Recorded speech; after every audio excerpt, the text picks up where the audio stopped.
Hi, Rich. Hey Steve, how are you, man? Good. I'm really interested to Or do I call hear. you?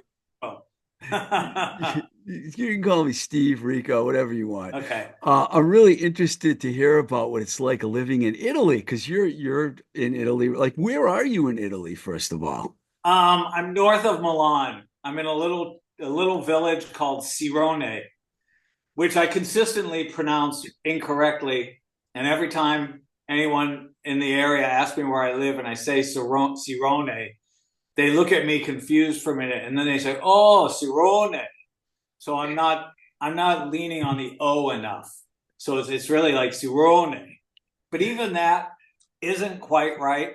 I can, you know, I don't speak much Italian, but when I do get complimented on how my pronunciation is pretty good. Um, and it's not really that difficult. You just have to really lean on the vowels. Um, if there's three syllables, you put the emphasis on the middle syllable, usually. And when there's a double consonant, which a lot of their words have double consonants, unlike English, at least in America, if we, of course, I can't think of an example, but when we have a word with two T's in the middle, we just pronounce it as though it's one T. But in Italian, you lean on both T's. So an example is city is città, which is Citta, but you don't just say città, you say città. Right. I'm a little embarrassed because, my mother was born in Italy. And, I've been to Italy twice. My mother's Abruzzese, which is a little much further south than Milan. And my Okay, father's Napolitan, but yeah, like a half hour north of Milan. yeah, I can't speak Italian at all. I know all the bad words and everything, but I think because my mother was treated so badly in her factory job when she got here, and the other Uh-huh. girls made fun of her and taught her swears and would tell her to say the swears when the boss came in, that she Yeah, felt like I don't want my kids to have to go through that. I'm just going to let them speak English.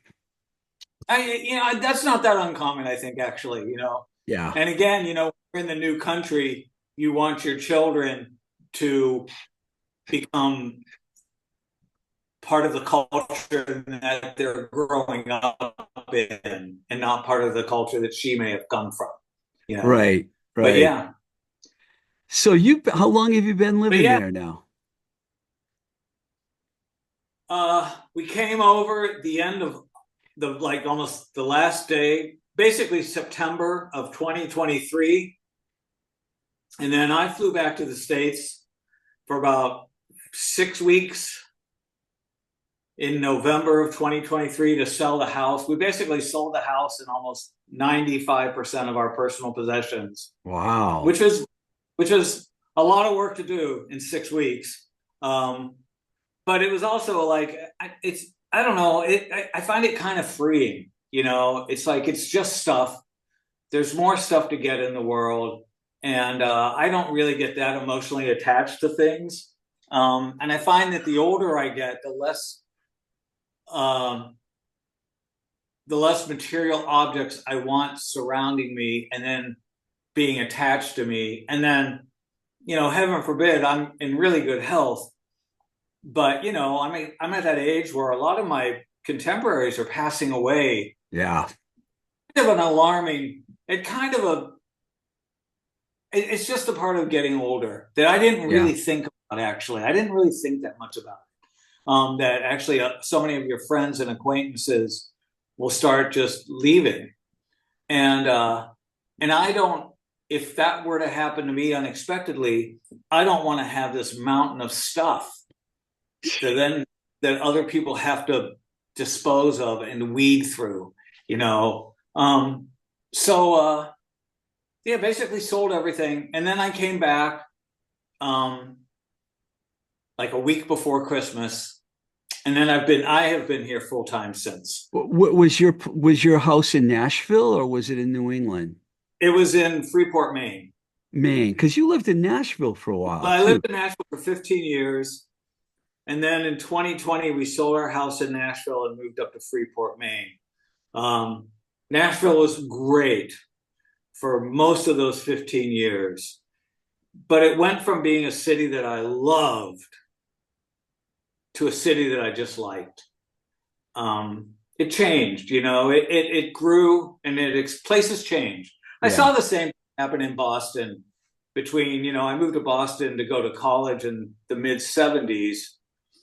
And from the mid 70s up until 1990, Boston I loved it, man. I just loved it. I mean, it had a lot of challenges, but I loved the culture, and I just loved everything about it. It felt very alive and very, so much of an art scene. But in the 90s, I started to see things change, and similar changes, like, developers coming in and just eradicating and changing completely, changing areas. I think maybe they made it make more money, but it took out a large part of the character. And that started to happen in Nashville right around 2015. And at one point in Nashville, because Nashville wasn't a very big city, it felt like you were in a big, small town. And at one point around 2015, there was something like 39 building cranes across the skyline of Nashville. Wow. Yeah. So it just changed, and it was fantastic. And when I moved there, I felt like I moved to the best kept secret in the world. It was just, oh man, it was for a musician, it was such a great place to be. So anyway, 2020 rolled around, and it was just ready to make the change. And then COVID, rolled in, and that really cemented like another reason to leave Nashville, because Nashville, I mean, all of my friends, of course, accepted it, but so much of this, Yeah. the city really started, the city started to take on more of a red element to it. And people were really not taking COVID seriously. And I would go to the supermarket, and be one of the 25% people wearing masks there. And people would actually like harass me, and you know what? We had already been thinking about moving, and we were thinking like, well, in like 2 or 3 years, we'll sell the house and we'll move. That just moved, that Yeah. pushed everything forward. It's like, you know what? Let's just go now, Yeah. It's like the nail in the coffin. I hear you. It's funny Yeah, yeah. what you were saying before about cities changes. I was just thinking in my head like three places: Phoenix, Austin, and Atlanta. And all of those places, when I used to go there in the 80s, or, Mhm. they were so much better places than they've become now. They've just become overpopulated, overdeveloped. It's sad. Yeah, Um, yeah. are you a citizen now, an Italian citizen? I'm not, but my wife Eileen, her grandparents were from Sicily. Oh, okay. Immigrated to the States way back in like the 1920s, but they never became American citizens, even though they lived the rest of their lives in America, because you could do that then. I don't know when that changed, but they were able to actually live in America, not become U.S. citizens, and but still be able to live and work in the United States.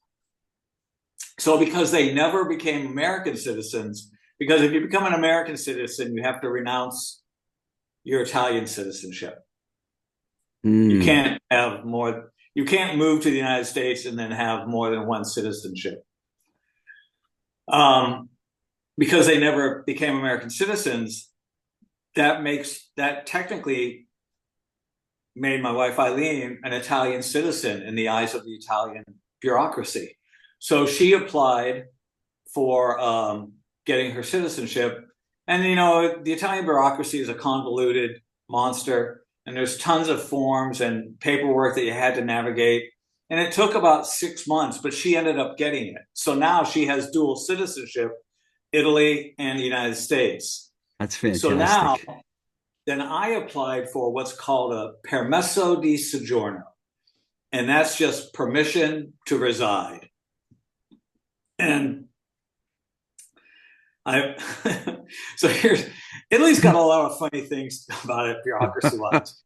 So if you come to Italy and you're just living here for a while, they have a 3 month on, 3 months off situation. You can live here for 3 months, then you have to leave for 3 months, and then you can come back and live for another 3 months. So it's called 30 on and 30 off. But I applied for my permesso di soggiorno like December 27th or something. When you apply for your permesso di soggiorno, you can live in Italy for a year because it might take that long before you actually get the permesso di soggiorno. So I applied. So just by applying, I was able to live here for a year. And then I received my permesso di soggiorno at the end of August. But I'm still waiting for the physical piece of paper, which can take anywhere from 2 to 3 months to get. So you're Because going to have to leave for 3 months once you get it? I can stay here. I'm fine here. You're If all I get, set. if they if I have documentation, but I don't have the final official document, even though as of August 28th, I have a permesso di soggiorno, which now allows me to live in Italy for 5 years. Oh, that's And then great, at the end man. of 5 years, you just reapply. I'm very jealous because it is very sketchy right now living here. I mean, we're going to find out in a couple of days a lot about this country. So fingers crossed, I vote. No, I think we actually already know about that our country, though. I mean, we kind of know it's insanely divided, and it's mostly divided because of the one guy who made the division acceptable, and so I think we already know. I don't know when this is going to air, but I'm not. I follow what's going on for sure. I'm feeling pretty positive about the results on Tuesday. Good. It's good to hear. Yeah. I live in southern Worcester County now, okay?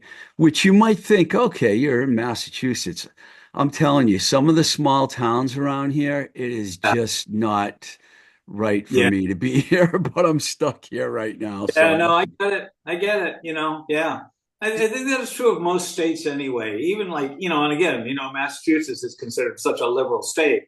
But, you get in the more rural areas and the smaller towns and stuff and the smaller communities, and it becomes more conservative for sure. You know what I mean? um, I'm going to switch it up a little bit here. In Italy, right? Is there a scene? Like, do you go out and is there a scene happening where you can actually play, or is this just your place where you're residing now? Well, we have a really good friend here that we've known for years, who 20 years ago. So my wife is Eileen Rose, Yes. and she's been a performer also for since the 90s. And she moved to England in the 90s, lived there for about 10 years, and ended up getting signed to like Rough Trade Records and put out a few records on Rough Trade. And when she was living there, our friend Andrea had just started booking artists here in the sort of Americana world field, even though you didn't call it that then. You called it, I think, alt country still. Yeah. And might have been Americana. Anyway, he started bringing her over for shows, and then they just became the best of friends. And then when I started coming over with her in like 2007, I became very good friends with him too. So anyway, he's our best friend, and he's also our booking agent in Italy. So he has a circuit, and it's changed like everywhere. And the music business is not as thriving as it was pre-pandemic. But he still is able to, like, especially during certain times of the year, he finds places for us to play and shows for us to play on. So it's definitely been, we knew that we would have that. We knew that we would have Andrea's support to help us get gigs. But, there's a real difference in Italian audiences versus American audiences. The cliche is that, so many American artists will come over to Europe and just say like the audiences are more respectful and they pay more attention. And that's very true of Italian audiences. Italian audiences will, you play to a room and there's anywhere from like 50 to 500 people there, and they're all listening and paying attention. I mean, they they just, because their culture is so old and they just understand the value of art, and music is an art. So they respect the arts, you know what I mean? And they have such a high regard for, their own artistic contributions to the world and their, culinary contributions to the world. So, yeah. So, When, you when know, you we're when not you also busy, but we're active enough. are you just mostly just playing out with Eileen, or you ever do anything on your own with other people? I'm actually going to start playing gigs on my own, doing my own music. But now is kind of it's now everything's starting to slow down a little bit because as it gets colder, because so many great Italian gigs are actually outdoors. So the best time of the Oh, year to play is the end of spring through September, and then after that it starts tapering off. So between now through February, it's going to be slower. You know what I mean? Every once in a while, someone calls me and asks me to, play with them or sit in with them. I have my pedal steel guitar here, so that's very interesting and attractive and exotic. But a lot of times they just want me to play guitar. But no, but 90% of my time is still playing with Eileen. Yeah. I figured that much. I want to talk to you about the new series of singles that you've been releasing, but first Yeah. I want to hit you with something else first. Go. Um, I don't know if we covered this last time we talked a few years ago, but I'm curious if you could tell our listeners about your early guitar influences. Oh, Were there guys that got your attention early on, and has that changed as time gone on for you? well, okay. I'm of that age and that generation that, okay, first of all, I was born loving music right out of the womb. So when I was like, 2 and 3 years old, I just loved music. And it was just very obvious to my parents that I loved music. And I was always listening to the radio and, listening to the 45s and just crazy about music. And then when I was 8 years old, 64, was the Beatles on Ed Sullivan. And I'm part of that generation that saw the Beatles on Ed. I mean, I already knew who they were, and I was really excited and looking forward to it. And I saw the Beatles on Ed Sullivan, and it was just like, one of the transformative moments of my life. Yeah. And anybody of my generation had that experience. So then I was so into the music on the radio in the 60s, and so much of it at that point started becoming guitar driven, much more guitar oriented. So I was really interested in it. I don't know if I had any particular favorites, but then I didn't really get a guitar until my brother brought one home when I was like 14, and it was an old Teisco with terrible action, but I loved playing it. And then when I was 15, I got my first real guitar, which was a K Electric SG copy. So, that's like what's that, like 1971? And so then, of course, I just started trying to learn how to play, the guitar parts of all the records that I had at home. And I was a massive already buying albums, every other week. I would collect my allowance and buy an album. And so every 3 weeks or 4 weeks, I would buy a new album. So my main influences were the people of that era. So, crazy about the Allman Brothers, Duane Allman, um, crazy about Zeppelin, Jimmy Page, totally, made a huge influence. Hendrix, Jimmy. And then one that a lot of people don't talk about, even though they do talk about it, but not really, especially if you come from, a new wave punk rock origin that I do. And the only other person who really ever talked about him favorably is Bob Stinson. But I'm a huge fan of Steve Howe of Yes. I would say Whoa. Steve Howe really made a huge influence on me because I liked the unpredictability of his playing. And I also liked that he referenced such a wide variety of guitar playing but it always still sounded like him. Like he was never a recreator specifically. So when he played something that was kind of rockabilly, it was kind of rockabilly, but not really. When he played something that was flamenco, it was kind of flamenco, but not really. When he played something that was kind of jazz, it's kind of jazz, but not really. And when he played even rock, it was like it was rocking, but not the way I was used to hearing it. Yeah, I would say, it's probably a surprise maybe to a lot of people, not to me, but he might have been the biggest one, the biggest influence on me back at the time. Wow. And even to this day, I'm I have tremendous respect for him. Wow, that's I wasn't expecting you to go there, but that's Yeah, cool. I'm a big Chris Squire fan, so I love Yes, they're great I love musicians. Yes. Yeah. Yeah. I mean, I love the glory. I don't love all of Yes. I love Yes up through Close to the Edge.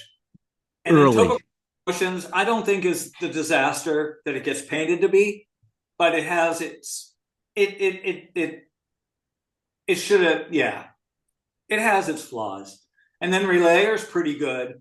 Um, uh, but then later on, as they go on and they change their sound, I'm not as interested in the later Yes.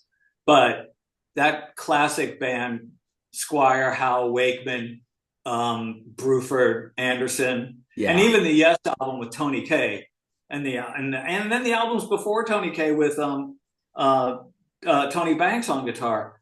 Man, that stuff's just great, great. I love that. I love that band. You wouldn't expect to hear that from someone that was in human sexual response, but. But supposedly when Bob Stinson from the Replacements passed away, he was listening to Close to the Edge.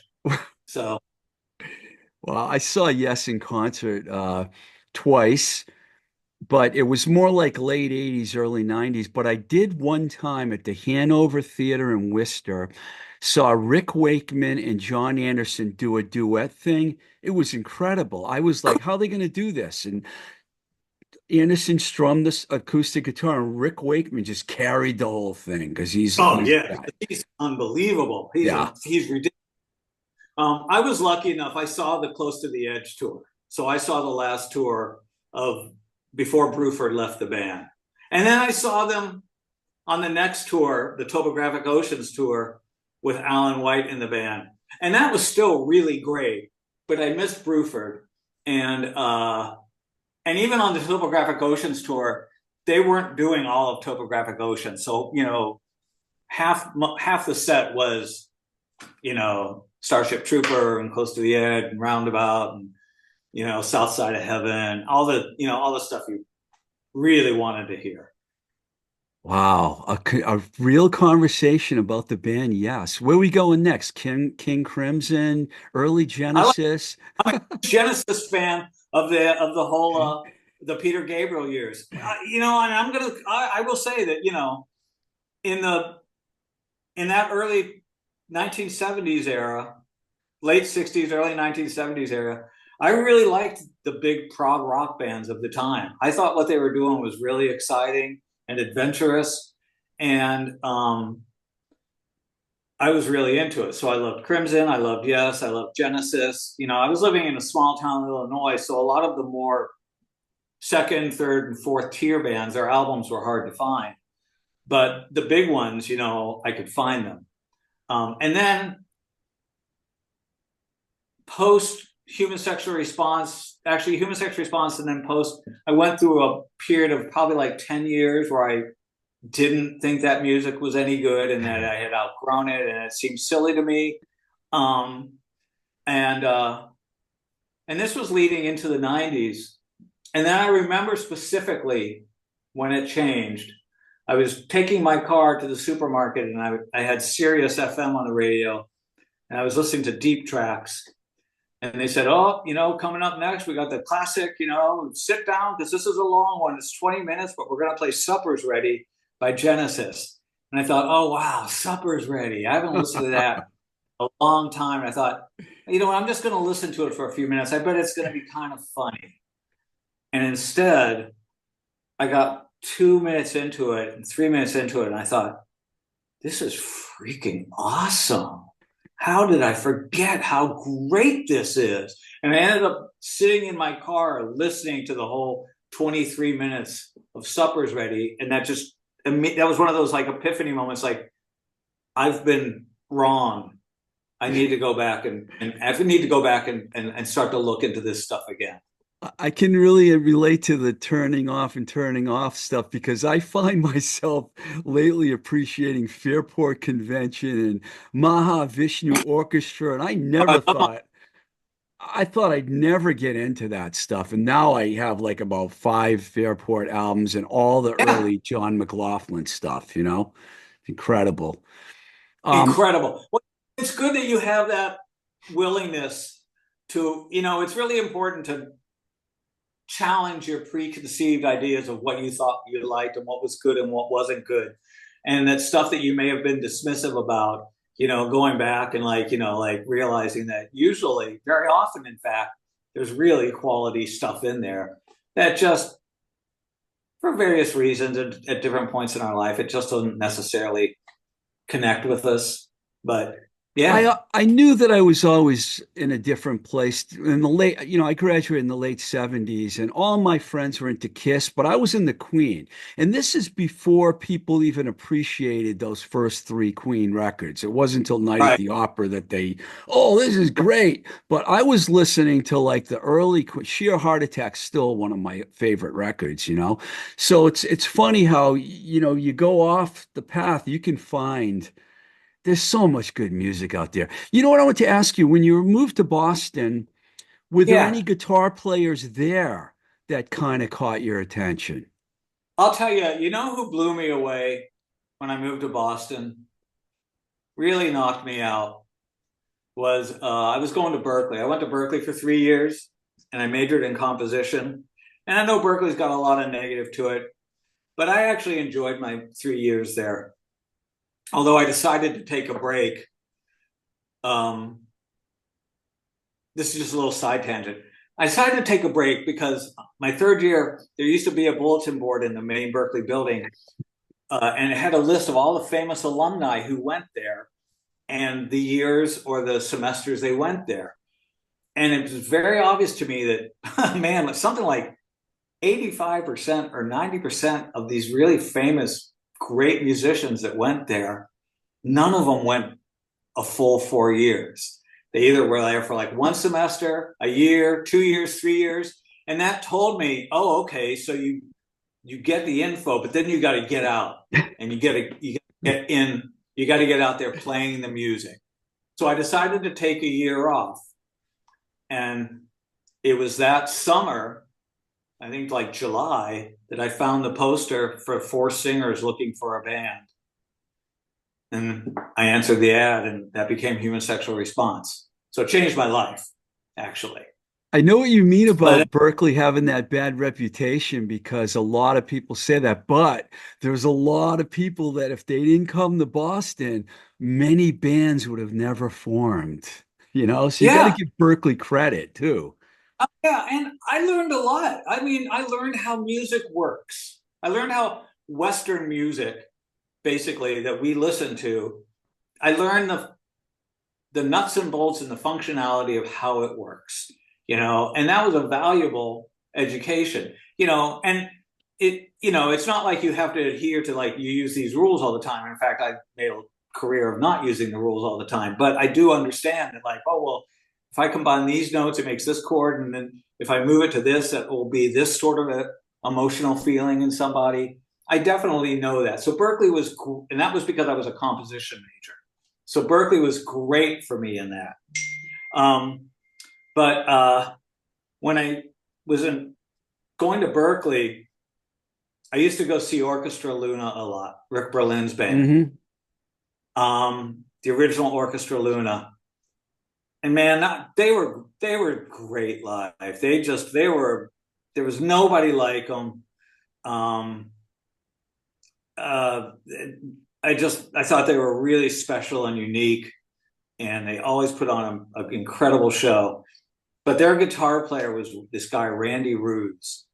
Randy Rhodes blew my mind. Randy Rhodes, he was obviously a jazz guy and obviously a Berkeley guy, And he didn't really rock out like when they would try to kind of rock. Orchestra Luna didn't really rock, but his guitar playing was astounding in that band. And he really stood Hmm. out for me. Now, just to give it a little more, then when Orchestra Luna broke up and they became Luna afterwards, which was Rick Berlin's next band Yeah. after Orchestra Luna, but without most of the same players. I also really loved Luna, same bass player though. I really loved Luna too.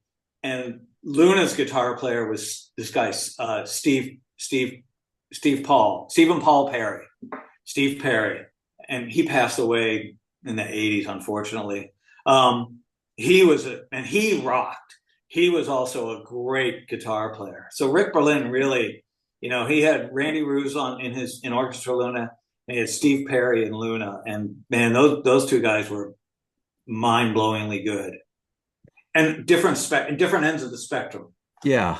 Interesting. I didn't know you went somewhere I didn't think you were going to go. You've done that twice to me, Rick. Rick Berlin. No, Rich Gilbert. Sorry. Um, so okay, I'm going to just fast forward now because I noticed starting in September, you started putting singles out, and that's what caught my attention and made me write you because I started listening.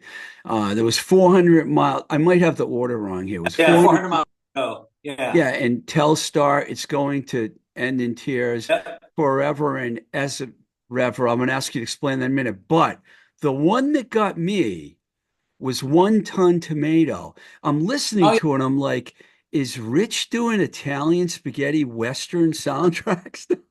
That's what I got out of that. Yeah, I guess that element is there. It was not. It wasn't a. It wasn't a. I didn't decide to make something that sounded like a spaghetti western soundtrack. When I write material, I come on with a basic blueprint of where I want the song to start and where it's going to go, and I come up with a chord progression. I usually just come up with the chord progression and the arrangement, and then that's what I put down. And then I start to fill it in.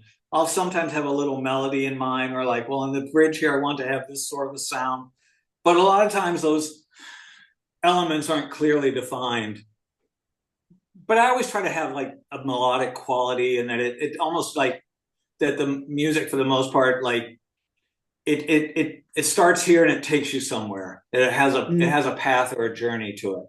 It tells a story just without words. And one thing I learned a long time ago is that once you start working on the song, if you just listen to the song will tell you what it wants to be. So when you try to force an idea on a song that you think it should be, and it's not really working, it's because you're trying to make the song go in a direction it doesn't want to go. mm. So I listen as I'm working on it, even though I came up with the chord progression, I'm listening to the song and letting the song and the music tell me the direction it wants to head in. And so I think that's probably just what happened with One Ton Tomato. I And they're I just started. different. All the songs don't, they're all different in a way, in a Yeah, way. And I don't like to repeat myself if I can.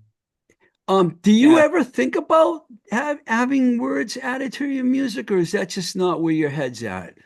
it's kind of not where my head's at because I've played so much music and written music with between Human Sexual Response and the Zulus, and then I play with Eileen. Well, she writes all her music. Um, but I played with Steve Wynn, I played with Frank Black and Tanya Donelly and Blackstone Valley Sinners, and those are all pretty standard. Guitar, bass, drums, maybe a keyboard, maybe Yeah. violin in there or something, and then vocal. And so still by now, 90% of the music I've ever made has been with vocalists. And I'm not against adding vocalists to my music, but I don't really hear the need for it in my head. And I also think that, there is an audience for music without vocals with that's Uh, oh instrumental. yeah, I It's agree. I actually feel like it's kind of spreading now. Like in the last 10 years, it's become a little more commonplace for there to be bands that don't have vocalists. So Right now, no. A year from now, maybe. I mean, Concussion Ensemble was my first all instrumental band, Yeah. and I realized, and I saw with that. I mean, we definitely had the, I don't want to say gimmick, but we had the identity that was unique in that we had the four drummers, three of them at the front of the stage. So it gave the music a different musical identity and a different visual identity, that we didn't need a singer because we had that. But when I put the band together, that was kind of my idea anyway. Was that, like, I wanted to have all these drums, no singer, put the drums up front, make everybody stand, you know. Be before we So before we go there, because I want to go to these recordings, you mentioned, all the people you yeah, played with. And last time we talked about Human Sex Response, Zulus, Frank Black, Eileen. We didn't get into Tanya though. And I had Tanya on my show, and I talked to her about you. And you played on two of her records, Whiskey Tango Ghost and I think I this play on. hungry. I think I play on four. Oh, you played on four? Okay, sorry. Yeah, I the you two. might have gotten it wrong. I play on Love Songs for Underdogs, the first Oh, one. I play on Beauty Sleep, Whiskey Tango Ghost, and then there's a live one from Vermont. Uh, uh, what's it called? This Something Life. This Hungry Life. This Hungry Hungry Life. Life. Yeah. I'm on This Hungry Life, and then I moved to Nashville. But at that point, she was putting her musical career. She was pulling her musical career back. Um, because she'd had a daughter who was now like 3 years old. And I think she wanted to spend more time being a good mom and taking care of her family. And then she ended up having another daughter, you know. So she was actually pulling things back. The reason I brought her up is because, she's been doing a lot lately because Belly's been playing a lot of Yeah. shows and she's still just fantastic. And Yeah. how did you two end up playing together? Is it just because you're both from the same scene or When Throwing Muses first started playing in Boston, uh, the Boston scene was fairly small, even though there was a ton of bands. And they made a splash really pretty fast. Like they were definitely like, "Oh, have you seen our Throwing Muses? Or have you heard the tape?" They had a little cassette tape, and they were definitely like they made they made their impact quickly, and it was Mhm. pretty big. And so I just got to know them all from playing shows with them, and then just seeing them around, and then Tanya and I just became friends. Uh, of everyone in the band, Tanya and I became more of a good friend with Tanya than the rest of the band, even though Mhm. I still got along great with everyone else in the band. And then when Tanya, after Belly, when Tanya said she was going to, I'd still see Tanya around, we'd hang out. When she said she was going to be do a solo career, she said, if you'd like, if you can, I want you to be on my record and I want you to be in my band. It was that simple. I said, yeah, I'll do it. Yeah, you guys had a good run for sure. You did with most of Yeah. these people though. You've got to like you're on probably more records than anyone I've talked to, and I'm I've not kidding about that because you're on a ton of records. Um, well, been lucky. when I've you been look lucky. back, when you look back at all of this, is there some real highlights for you? I mean, I know you're gonna, well, the Zulus and Human Sexual Response was so famous, and the same with Frank Black, but Right. when you look at your career, is there something that you go, well, that's like was on the top of the top level for me, or is there too many things? It's almost like there's too many, to be honest with you. I've been incredibly fortunate in that, for the most part, every band that I've played with for any extended period of time, there'd be someone I played a few shows with here and there, but all the main things that I've done in my life: Human Sexual Response, Zulus, Concussion Ensemble, um, uh, Frank Black and the Catholics, Tanya Donelly, Eileen Rose. I had a little country trio with a drum machine in Rhode Island called the Blackstone Valley Sinners. Yeah, it was a Great. good band.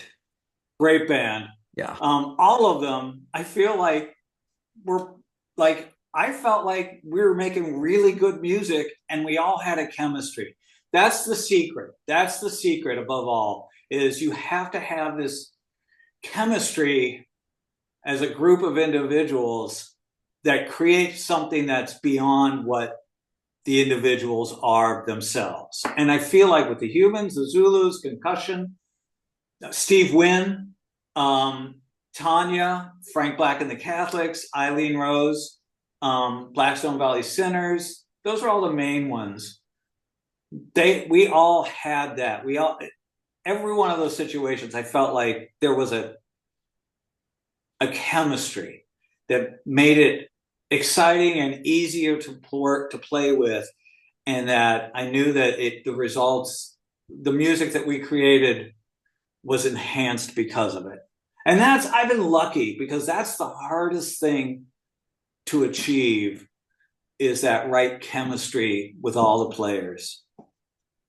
Well, it's a compliment to you that you fit in with all these different people and were able to do this, for so Yeah, many years, and lucky I'm sorry I got sidetracked. It happens.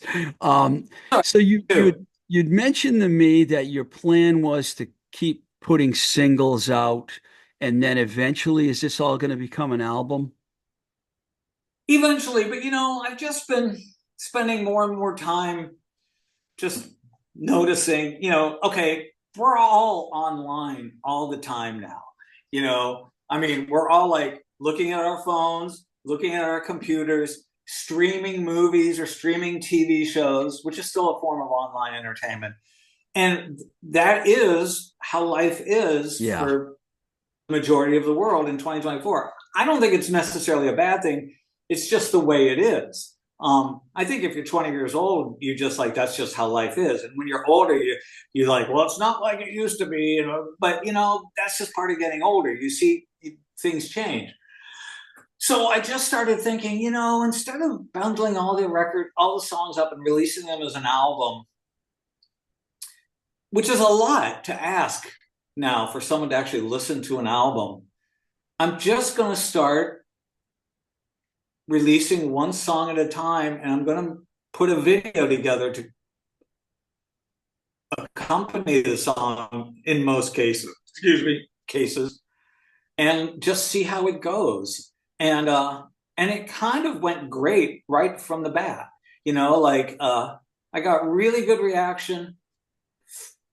I'm not trending, and I'm not in the thousands and thousands of viewers yet, but I definitely feel like. And so then I originally thought, like, well, I'm just going to do a song like every 2 weeks or something. And then I thought, you know what? I'll just do a song a week. I'll commit to a song a week for like a few months and see how it goes. I said, because everybody, people have the time to listen to a new song once a week, and it'll be kind of Yeah. something to look forward to, something exciting, And so it's actually turned out to be, I think, a pretty good idea, and it's working well. And that I have started to develop a new appreciation and audience for my music that I wasn't necessarily having it wasn't coming as easily when I would just release an album and then make some CDs and then sell the CDs. The video and the song thing really are working quite well. I like So that. I'm going I to keep like it. Yeah. doing it for a while. I think I'm probably going to taper it off in December, just because that's the month of Christmas and things get crazy, and my life will probably get crazier. And maybe release one or two in December, but not every week. And then once the new year comes, go back to the once a week release schedule. And At least that's my. you're recording all this on your own, right? Yeah. I do it on my laptop. Fantastic. That's Well, I've had Pro fantastic. Tools since 2002, and I'm still running an old version of Pro Tools that's antiquated, on a 14-year-old laptop that's just pretty much just dedicated to being my Pro Tools laptop, but it works, and it's still working, and you can do a lot with it, even though it's outdated. But it gives me everything I need to do. You know what I mean? So yeah, I just do it. I do it at home. I've been doing that for years. You got a good system going, and I think your idea is a good one. It's, other people do it too.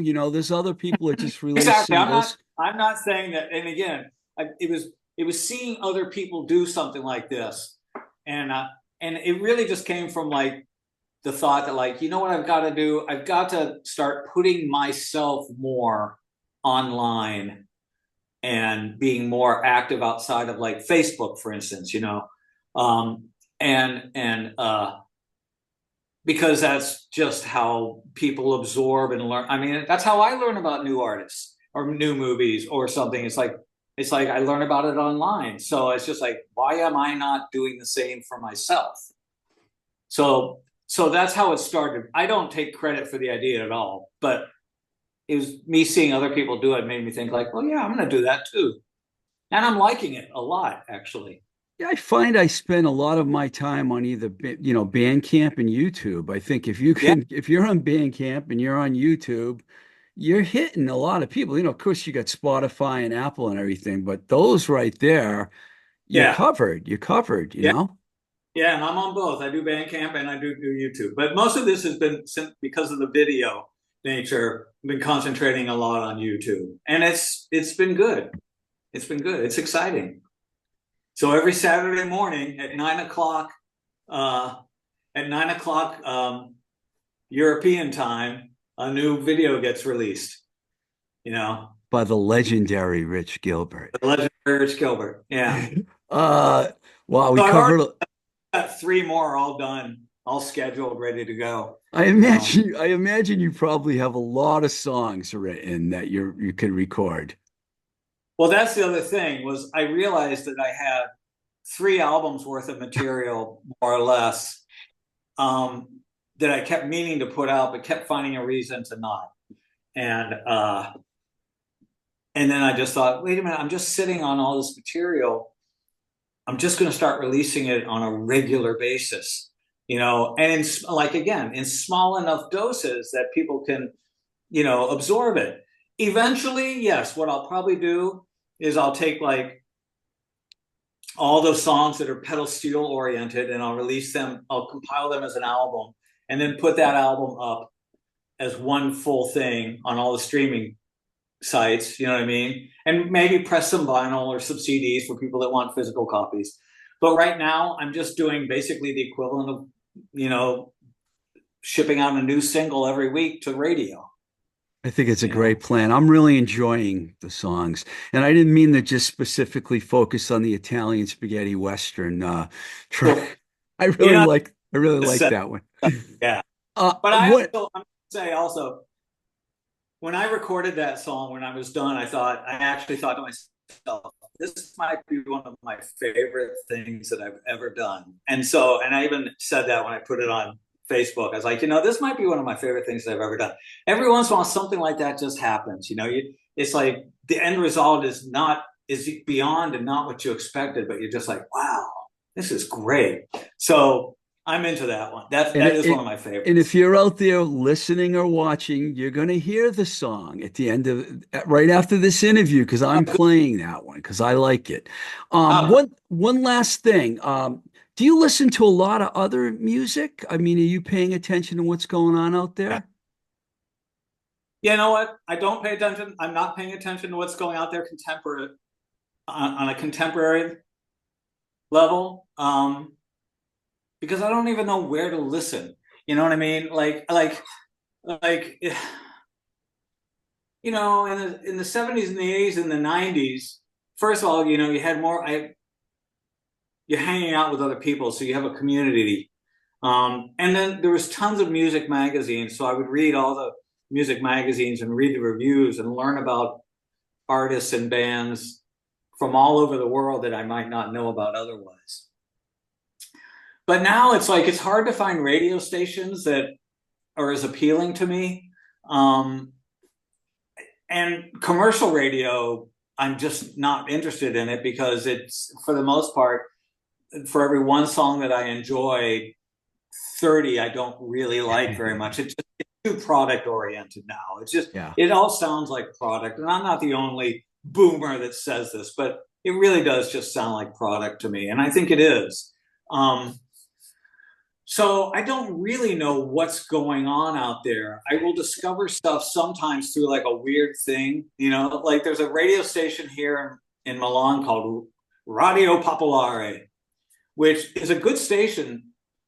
And on Sunday nights, they sort of have this program where they play different music from around the world. And so I listen to that a lot. And I do find these artists that are pretty interesting, but I have to always write down their name and then look them up, But then I find their music on Spotify. And sometimes, it's like the albums are good, and sometimes the albums are just okay, and that was the best song.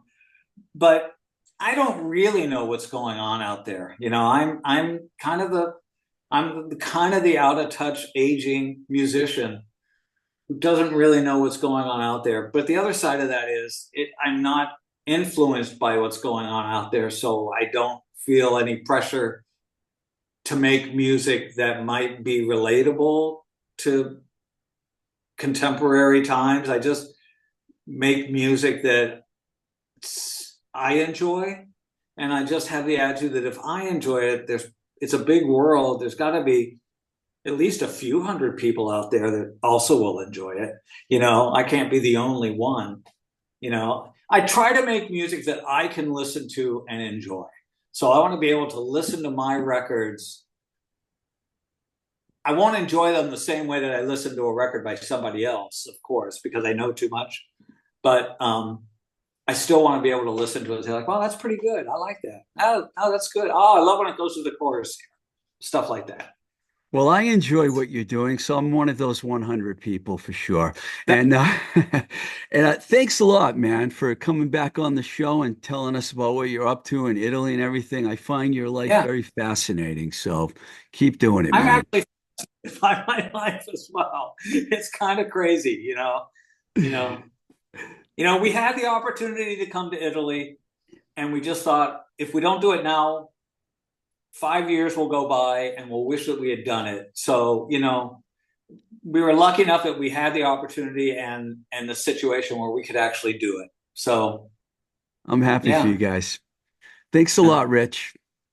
Thanks, man. All right. All right. Bye bye.